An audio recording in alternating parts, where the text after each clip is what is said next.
Welcome to Connect to Develop, where we provide insight from healthcare leaders on the hottest topic and trends. Hello, listeners, and thanks for joining Erika and I as we continue our series on the From W2 to Consulting Our Journey. Erika, on the first segment of this series, I really went into my story about how I got to the point where I felt I had first the skills to start my own consulting company, and then I went over the steps that I took to finally come to that tipping point when you're standing on that precipice, and on one side is stay the course with the job that you're doing great at, and the other course is to jump off and go it on your own. And I just decided to roll the dice and see if I could make it happen. So right now we really want to unpack your story and talk about the steps that you took to get to where you could actually successfully open a consulting company. What was your career like in terms of the skill sets that you attained that got to where you said, you know what, I could be a one-stop shop? Yeah, Marney, it's so interesting because even reflecting back to our initial conversation, I felt like you had some really great methodical steps that you had taken. I, on the other hand, I didn't really follow that formula. I feel like this kind of fell on my lap and I entertained it for a little while. So if I think back to kind of the skill set that I have that made me think, okay, I can actually do this. My whole career has always been primarily operations and kind of leading teams. That's, we've kind of talked about that specifically in anesthesia and in quality improvement. And then operations really translates into every arena. And when I had gone through kind of my education, I got my Lean Six Sigma certification as part of my degree. And then I started kind of really applying those methodologies. And, fast forward, a lot of the projects that I would get tapped on the shoulder for had to do with one of those two arenas. And it would be separate from what I was doing in my W-2.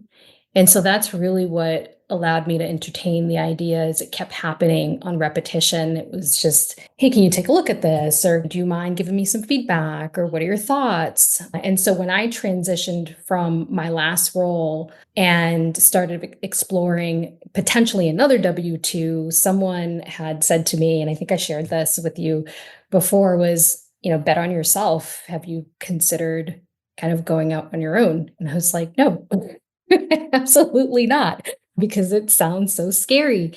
But, all in all, I just started asking questions. I reached out to people who I knew were in this space and asked like, hey, what were the first couple of steps that you took? And some of that was how to set up an LLC and, all the steps around that, kind of really narrowing down your niche. How do you create a value prop? Some of the basic things around marketing.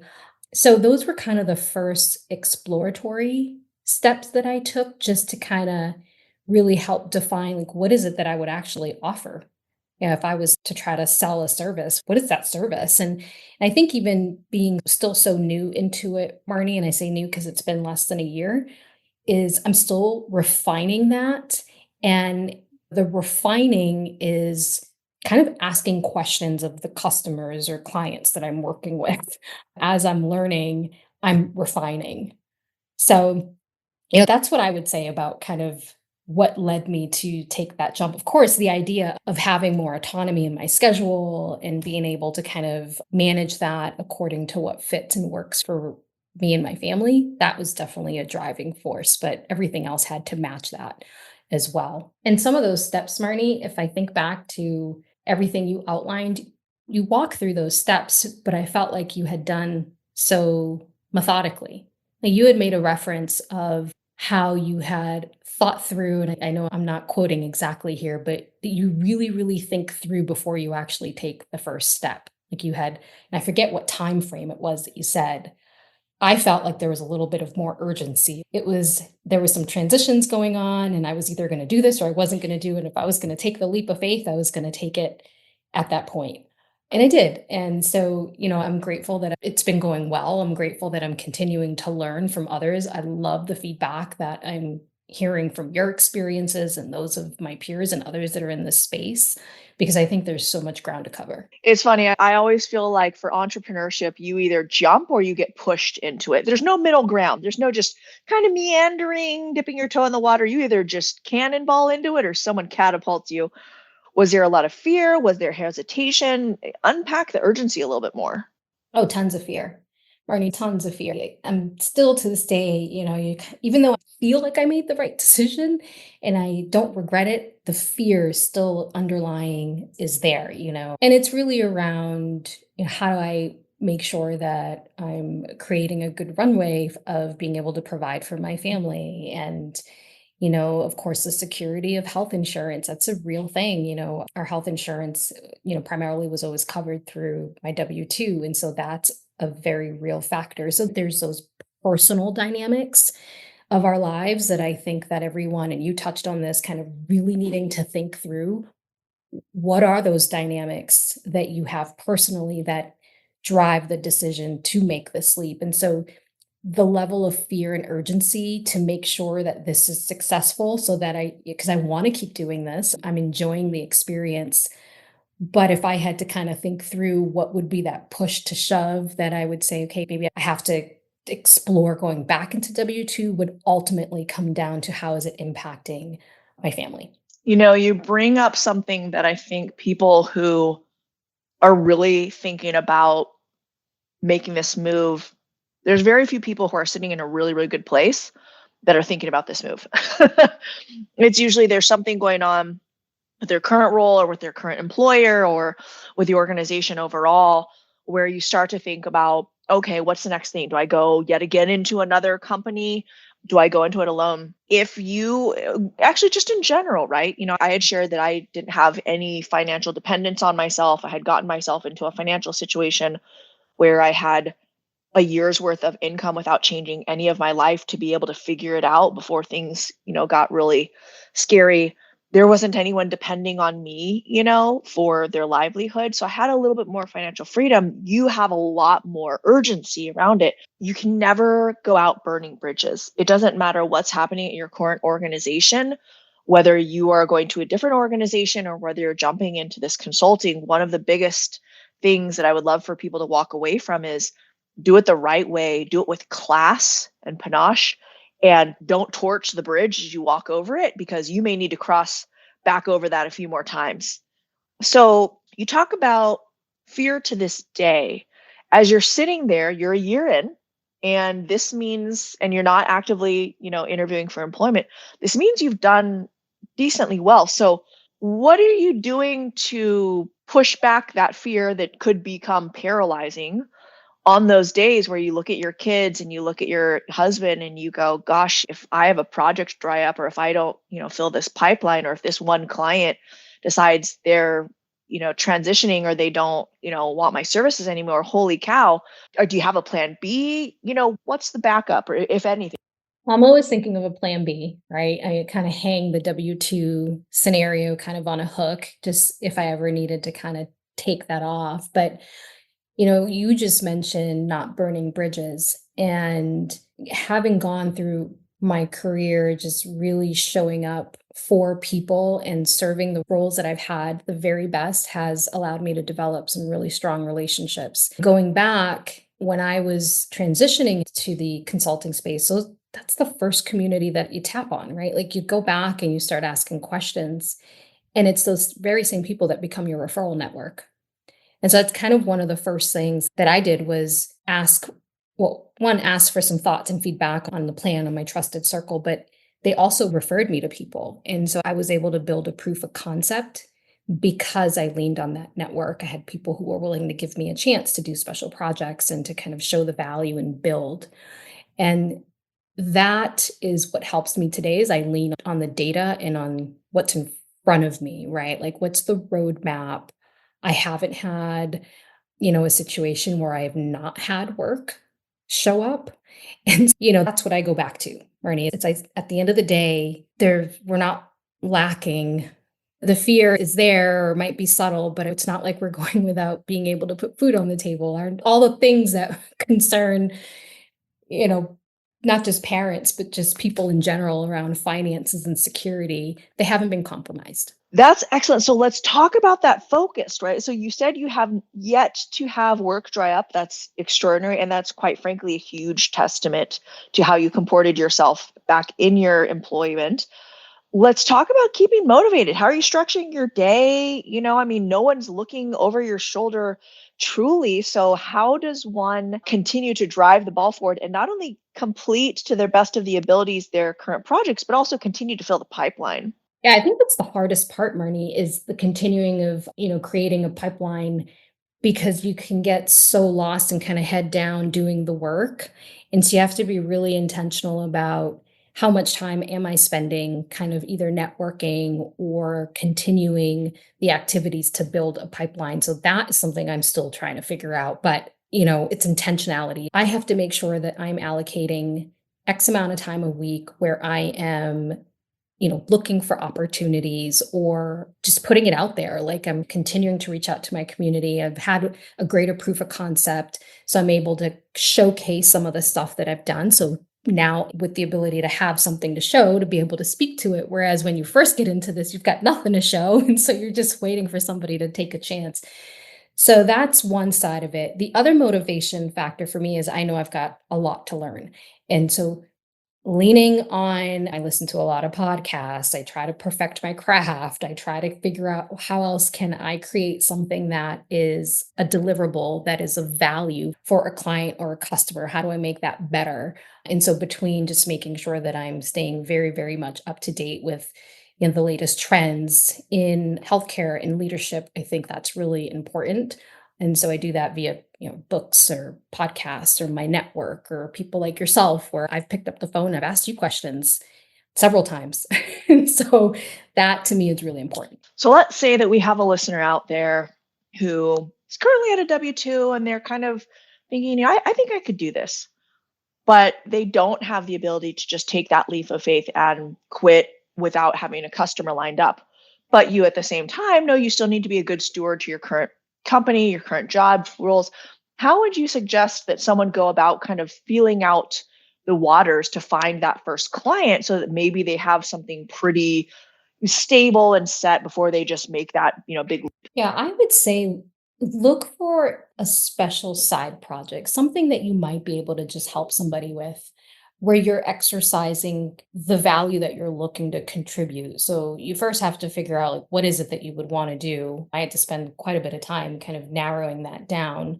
But find a way to test the waters. It doesn't need to be something formal, especially if you're still in a W-2. I think that's almost even an ideal scenario is, you've got the security, you're exploring what going out on your own might look like. So you look for maybe a project or two with someone in your trusted network that you're able to say, hey, can I contribute in this area? Here's what I'm looking to do. Would love feedback along the way.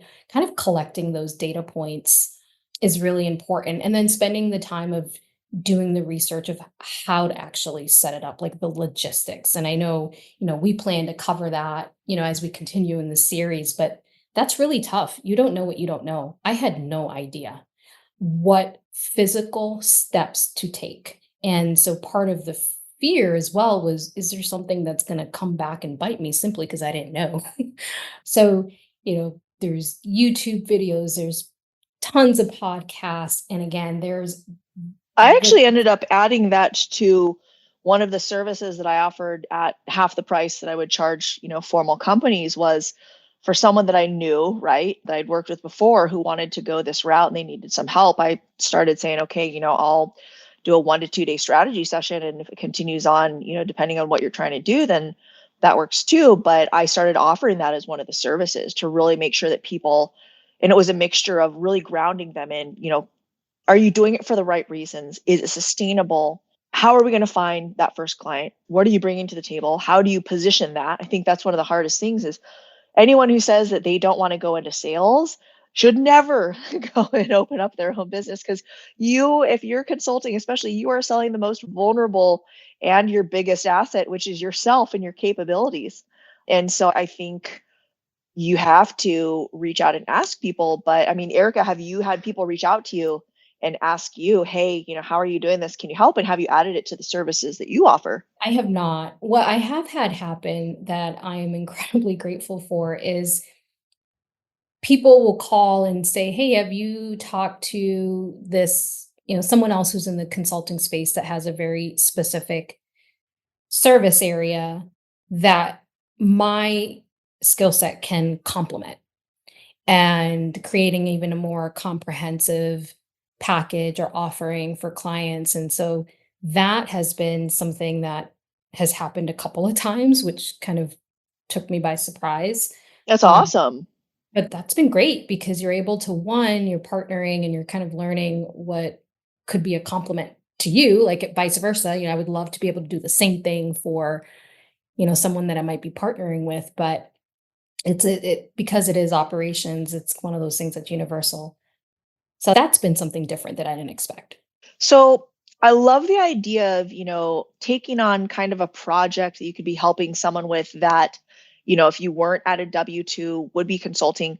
Where do you draw that line and how much help do you offer when you aren't being compensated? Because I could see there are people out there that will just take and take and take. So, where do you draw that line where you help to an extent where you could do it and this is something is of value, but they just keep coming back to the well and trying to, pull from the well of knowledge and your talent and your free help? Yeah, that's a good point, Marnie. I think that one of the things you have to evaluate is there something else that you're gaining from working on that project, right? Like it might not be fully in monetary value, but are you getting more connections? Are you getting more exposure? Is this serving as a platform that will have a longer return on investment so that you can determine, where it is that you have to set that boundary? I think that's one factor. And the other one is that if the answer to all of that is no, then it's just going to have to take, your own kind of buckling down and making a decision, which is sometimes the hardest part.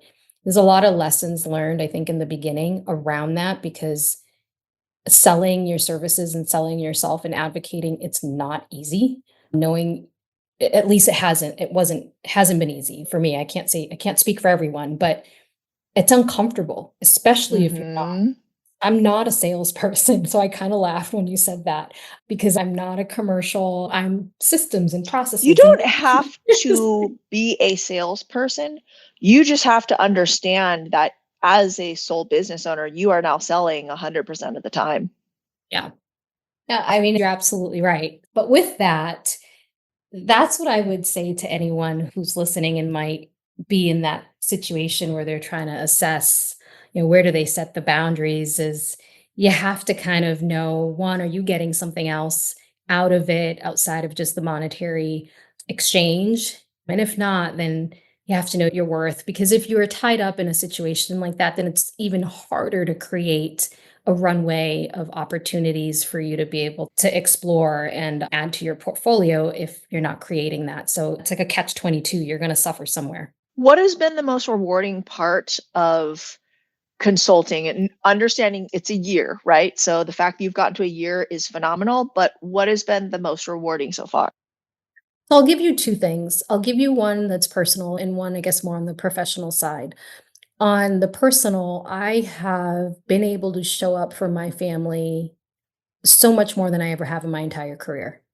And that has been incredibly fulfilling for me and for my children. Like there's just been some feedback that they've given. It's great. So I mentioned it before, the autonomy of my schedule and just being able to be present when I'm present. Professionally, to be able to be very, very specific with the types of projects or long-term initiatives that I get engaged with, right? So I get to choose who I say yes to and the types of projects that I want to do and who I want to partner with.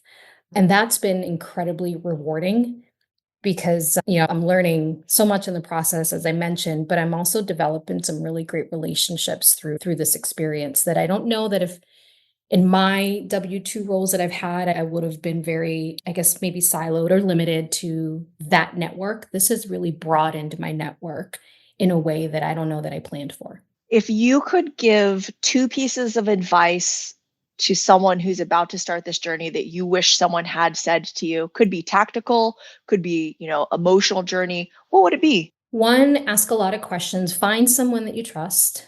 Find someone that you trust and just do a brain mapping session yourself. Sit down of all the things that you don't know. Be really authentic. Don't be afraid to say, hey, I don't know this. Jot it down. Pick up the phone, send an email, ask somebody for their time. I find that people are really willing to give you feedback and help you along your journey. And so find those individuals or individual to help ask those questions. And then secondly, really assess the reason why you're getting into this space, because that has to be aligned. You want to make sure that your intention is strong and that it's supported by an area of skill set that you're able to create something to deliver, because your why is going to keep you motivated to keep going, because it's not easy. I'm a year in and it's going well, but there's just been some valleys, right? And you shared a ton on yours. So there has to be something that grounds you on why you want to continue to persevere and push forward. It takes a lot of courage and it's not for everybody. So those are the That is for sure.